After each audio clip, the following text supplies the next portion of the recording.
Chicago Cubs win the World Series. The Cubs have done it. This is Towing the Rubber with Devon, Alsman, and Jonny Klumpe. This is episode 1. We're on PC3. Well, go ahead.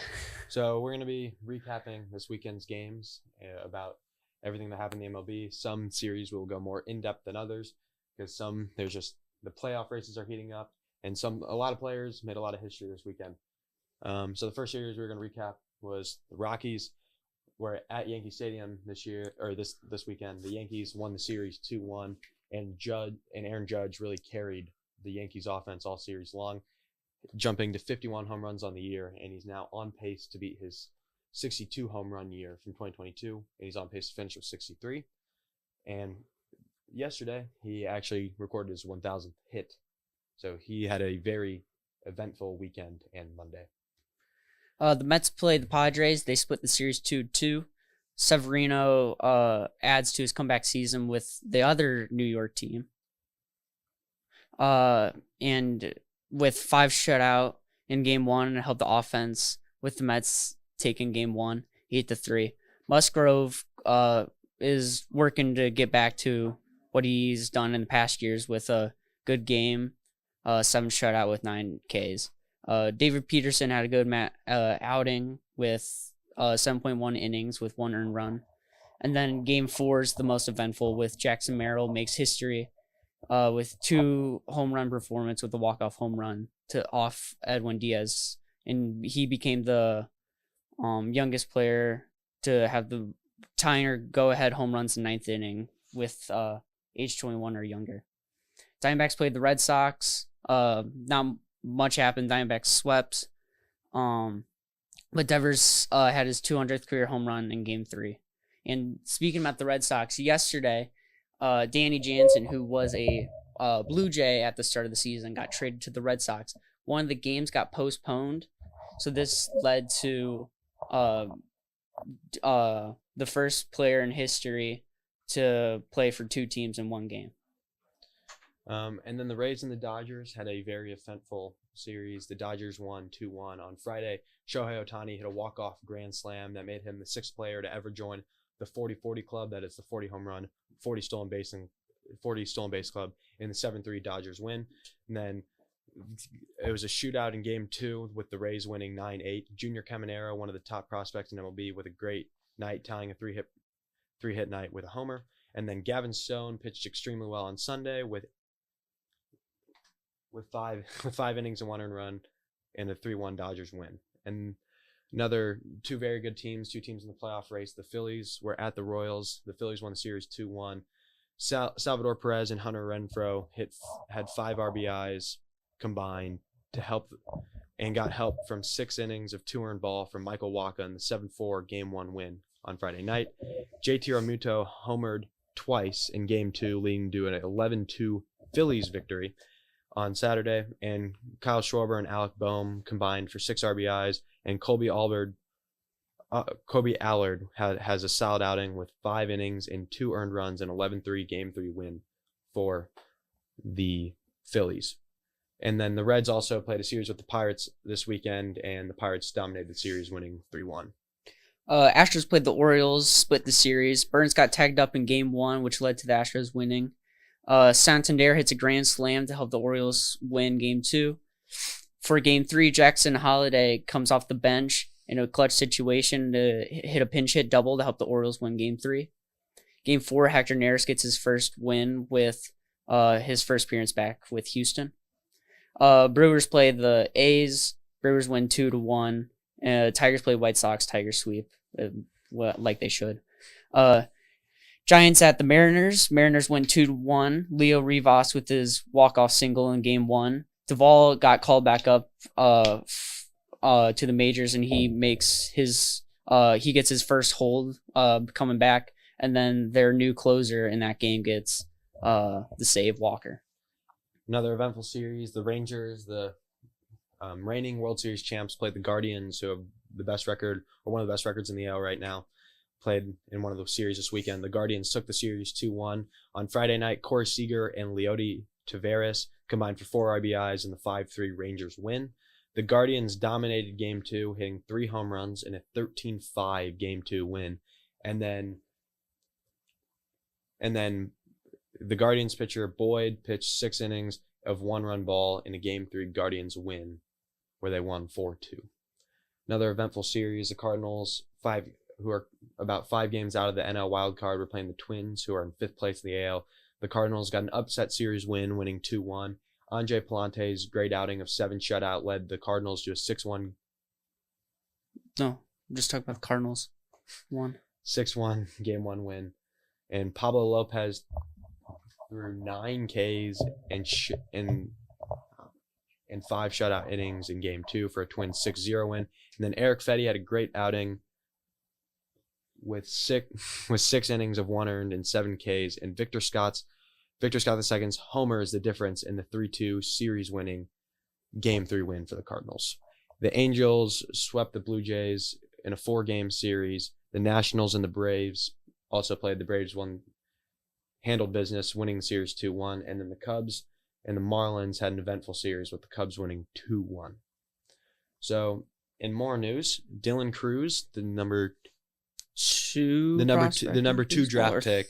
2 draft pick. I think he's in the 3 2023 MLB draft, got called up, making that now means both the number 1 and the number 2 picks in the 2023 draft are already in the majors a little over a year from the draft happening. And we want to talk about which one of Paul Skeens or Dylan Cruz will be better in their major league career. You can start off. I'm going to say Paul Skeens as of right now. I'm looking at Dylan Cruz's minor league stats. I think he got called up too soon. I'm looking at these stats. Last year in single A, he did really good. Double A, he struggled to end the year. This year in double A, he slashed 274, 343, 446, which is good if you're a major league hitter. But I feel like in double A, that's not enough. And then he got called up triple A and had a worse slash line all around. So I think right now Skeens is going to be better throughout his career. I totally agree. But we do want to congratulate Dylan Cruz. He got his first career MLB walk last night. Wasn't able to get the hit. But I also agree. I do think Paul Skeens will be better. I mean, from what he showed this year with the 2.16 ERA, just a crazy amount of strikeouts, and I think he'll be able to replicate this success in the future. I mean, he's got one of the best fastballs in baseball. Like nobody, he'll just throw 99 to 102 right at you, and the best hitters in the world can't touch it, no matter what you try to do. Paul Skeens is dominant. Whether he wins Rookie of the Year or Cy Young this year is up for debate, but I do think he is on pace to have a very lengthy and very great career, barring any major injuries to his arm. Yeah, Pirates, one of their second best pitcher, Jared Jones, it should be coming off the injury list today, and he already has arm issues. Yeah. And it'll be very interesting to see how the Pirates handle his year, as they are kind of out of contention of any playoff spot now. Yeah, and they've talked about, the manager said he wanted to run him in, that he wanted to keep using him all the year, but the owner of the team said that they might cap him at 5 innings a game, which is really funny because one guy said one thing, but his boss said the opposite. So very interesting to see how that works out. But speaking of the Pirates, they played our favorite team, the Chicago Cubs, last night. The Cubs dominated. So this is where we want to talk about our segment called Talking About the Ivy, where we will talk about the Cubs' recent moves in the last week, maybe the weekend series, because we didn't really talk about it in the weekend recap with the series with the Marlins. So we'll talk about last night, this weekend series, and any moves the Cubs made, if you want to start. Because as of right now, the reason we're not talking about it on weekend recaps, because as of right now, they're not in contention for wild card. We both agreed. So, but we are both Cubs fans, so we'll talk about them in depth in a different segment. I want to start off by giving you 2 slash lines, and I want you to guess who they were, who they are. So 2023 slash line for this player is 263, 311, 352. So that's an OPS of what, 666 or something? 663. And then this year, this player is slashing 255, 323, 347. So OPS of 67. Okay. Well, it's not Dansby Swanson because he's been worse than that this year. I don't think he's bumped his to a 2.52. Jeez. So who do you think was 23 player? So they're both sub 700 OPSs. Yeah, and they're different players. They're that's different players. Um, They both are infielders. Okay. Oh, it's the 2024 Nico Horner this year. 2024 is Nico Horner. Who would buy? It can't. Morello had OPS higher than that.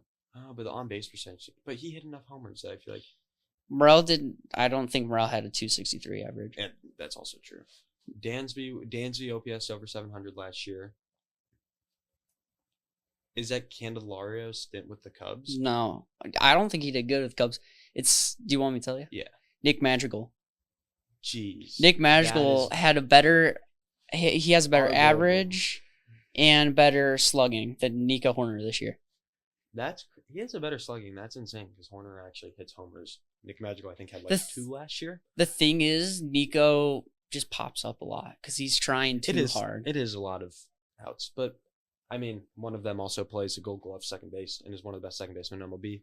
The other, that's true, but when you're looking at it and you see Nick has better stats, but than a guy that should be better. Yeah, Nico Horner's definitely underperformed this year, but along with a lot of the Cubs, and there's a reason that they are just at 500 right now.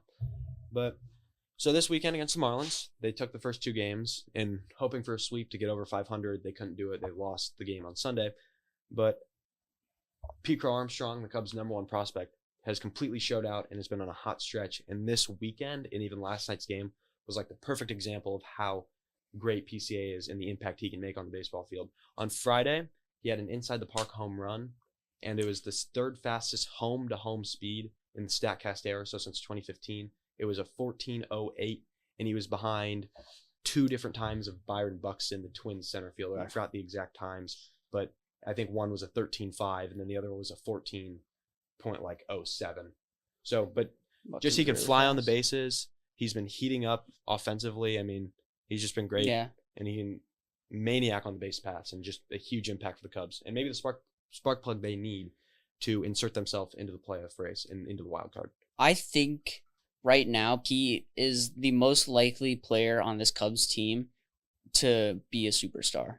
If he keeps getting better and better and improving, I think he could end up being a superstar for this team. Totally agree. And it was interesting because a lot of people were harsh on him. He didn't start off the year that great, but this stretch of games, I think, is really him coming into his own. I think it helped that the Cubs have fallen out of like being in the middle of a playoff race. The stakes are a little bit lower right now, even though they're still not completely out of it. They are five games out of the wild card spot. White Sox. So we're not the White Sox bad, but we're also not for sure a fire for sure Brewers. In the playoffs. We should be what the Brewers are this year. That's what was projected. That's what we hoped, especially after last year, the disappointing end of the season. The drop in the Braves game and then just dropping like 12 out of the 29 final games of the year. And then last night the offense showed up. They did.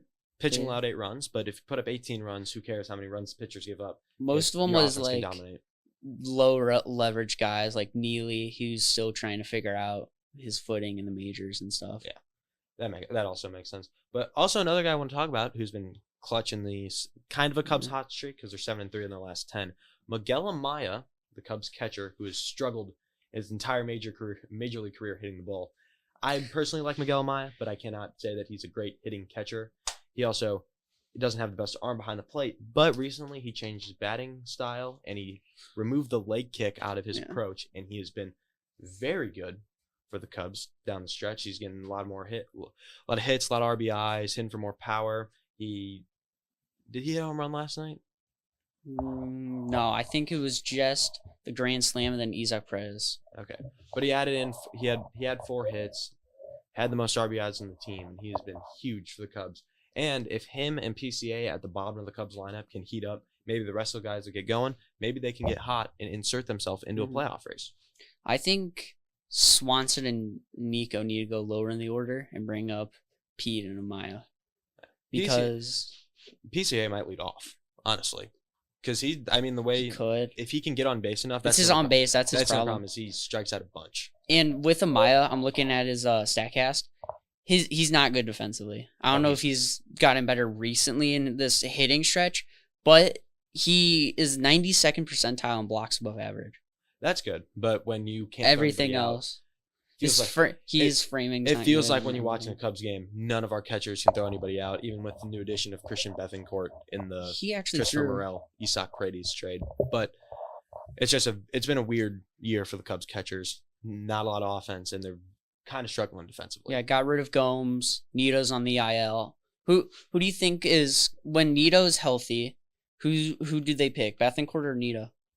I like Bethancourt more, but that's just kind of a personal bias pick. I also like Miguel Maya. I mean, if Miguel Maya can keep hitting like this, I think we should play him the rest of the year.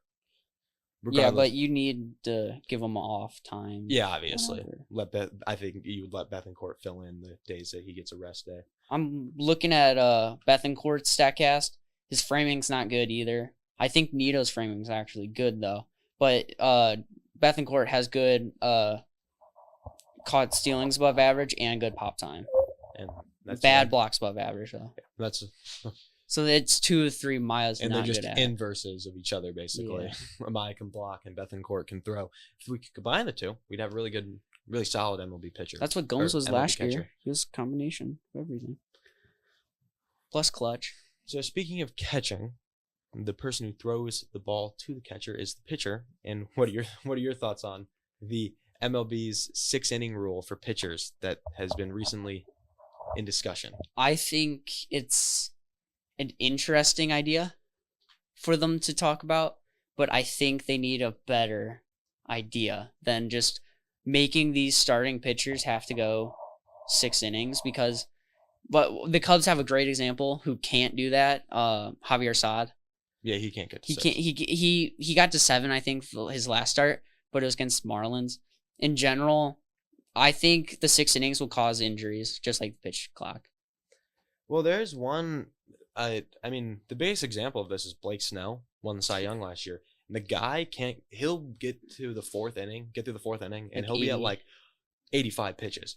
You're gonna just tear these guys' arms off. I really don't like the rule. I know there's the. So for those of you who don't know, the MLB had talks about having a 6-inning minimum for pitchers. So meaning they have to go 6 innings. The starter has to go 6 innings for them to get pulled, or if they get to 100 pitches, or obviously if they get hurt, they would get pulled. But Or let up 4 runs as well. and let up 4 runs. But I really don't like this rule because I don't, especially with the way pitchers are getting hurt. I mean, we've seen so many greats go down. Jacob deGrom hasn't pitched in consistently in 3 years. The Rays just got their staff back. Yeah, and he's They're the most entertaining pitcher in baseball, but because of injuries, he can never play. And if you're forcing a guy like Jacob deGrom to have to go 6 innings every day, I can't imagine what it would do to his arm, no matter how well he's pitching. That and rookies who you call up, making them go 6 innings. Yeah, you're just gonna ruin a rookie's confidence. Get rocked. Imagine Paul Skeens in his first couple starts had to go 6 innings. Yeah. Now he started doing that, but against the Cubs when he started, he only went 3 2/3. And other guys are usually on pitch limits because you don't want to ruin a rookie pitcher's confidence. Yeah, and 2 or 3 years ago, Caleb Killian, when he faced the Marlins, if he had to go 6 innings, that would. Yeah, do you know what I'm talking about? That one start where he let up 8 runs in 2 innings. So that's I just don't really like the rule because I don't think. Yeah, rookies injuries. Especially with the way this year we saw so many pitchers at the start of the year go down with Tommy John, so many elite pitchers. We've just missed a lot of these great pitchers in forcing pitchers in an era where everybody's getting hurt because everyone's trying to throw as hard as possible and get as much spin on the ball. Forcing them to go 6 innings, I think, is a terrible idea. Yeah, I agree. That is just my opinion. Want to go to our postseason? Yeah. So would you like to start off with your postseason prediction? So my postseason teams, I have the 1 seed going to the Padres. I think they will overcome the Dodgers. I think the Dodgers will still make it. I have Dodgers 4 seed and Diamondbacks 5 seed. I think those 3 are the best. It's the best division in baseball right now. Yeah. And then, the AL Central is really up there. They have really good teams. But I mean, they have the White average Sox, though. They have the teams. White Sox though, so you can't be that great if a team has 35 wins. They have above average teams. I think the Dodgers, Padres, and Diamondbacks are all superstar level teams. That makes sense. And then I have Phillies 2 seed, Brewers 3 seed, and then Mets as the 6 seed. Okay. For the NL. For the AL, I have Yankees, Guardians, Astros, Orioles, Royals, Twins. Okay, so I'll give you mine. Mm. We have a little bit of discrepancy. I think in the NL, I have the Phillies finishing with the 1 seed, and the Dodgers, I think, will hold on to the 2 seed. The Padres need It's to possible. get really hot down in the stretch because there's Mhm. still a couple games back, and the Dodgers would need to crumble, and I don't think they will. I mean, this is the first time we're going to see Shohei Ohtani in like an important stretch of games in his career, and I think he will show up in September and deliver for the Dodgers. I have the Brewers in third, who are going to be very good and fun to see in the playoffs Mhm. with the way this team is this year. I have the Padres in fourth, Diamondbacks in fifth, and I have the Braves, finishing as a 6th seed. And since we got we were talking about all Oh. the good teams. Can I finish my AL? Oh yeah, Sorry, my bad. you're good. So I have the Guardians finishing first, and then the Yankees finishing as the 2 seed, and then the Astros, not with the third best record, but the 3rd seed, because I think they'll win the AL West, because that division is not a good division No, it's not. in the MLB this year. And then the Orioles will finish in 4th, and they were only a game back of the Yankees in the way I predicted it. So they're right there to winning the division, but they couldn't finish it. And then I have the Twins finishing in 5th, and the Royals finishing in 6th. But those are the AL Central's teams, and as we were talking about the AL Central, the White Sox are bad. Yeah, very bad. So, do you think the White Sox finished with the worst record in baseball this year? history. History. They're going to be the worst. They're going to be the worst this year for sure. And I think yes. The way I was actually doing this yesterday, I Mhm. have them finishing with 38 wins. They need to get to 42 wins to not be the worst team. And for that to happen, they need to go 12-18, which would be their best stretch of the year. And I don't think they can do it. They have some pretty tough teams on the schedule. And for them to go 12-18, that wouldn't be like horrific baseball, but the White Sox have been pretty horrific this year, and I only think they'll win like 8 or 9 games. They play First the of the year. Rangers, which the Rangers won the World Series last year, so they're not. I don't think they're going to win that series. And then it's loading for the other ones. But I agree. I think the White Sox are just a really bad team this year. I think they should have tried to trade more than what they did. And then they play the Mets to finish August. Going into September, they play Orioles, Guardians, Padres. Yeah. They also get the Red Sox at Fenway, and it's really hard to win at Fenway, one of the best stadiums in MLB. I just don't find a world, because when you play 2 of the top playoff teams in the AL and the Padres, who you think are going to be the number 1 team in the NL, yeah, I don't find a world where they can squeak out 12 wins in this type of a schedule. In the Padres, they play their last 2 series are, I believe, the Dodgers and then the Diamondbacks. That is true. So that can make or if break they're their close, then they have a chance. Do you just want to go to when our next show we can talk about who we think's winning the postseason, the bracket, yeah. But we got who we think will make it, and we'll see, because we won't be having a show next week because of Labor Day. Yeah. So in 2 weeks, when you guys come back, you can listen. Maybe our opinions have changed, because there will be 2 full weeks of baseball until then, and a lot of stuff can change in MLB in 2 weeks. Injuries, maybe a team gets hot, wins 8 games. Maybe the White Sox win all 12 games in the next 2 weeks. Never know. But we will see you, and probably it'll be we'll be on air Friday, Monday after Labor Day. But we will be on air this Friday with PC3 Media for the Valparaiso High School football game, where they match up with the Andrean 59ers. I am the color commentator. Devon will be our stats guy. And we would love to see you and love to have you listen or watch the football game this coming Friday. You can find it on PC3 PC3 Media on YouTube or on the website too. The website takes you right to the game, and then it'll be there every week for every home Valparaiso football game. So this was episode 1 of Towing the Rubber. We hope you had a great time listening. And maybe next time we'll talk about the playoffs, talk a little bit more about the Cubs. But we want to thank you for listening. Yeah, thank you.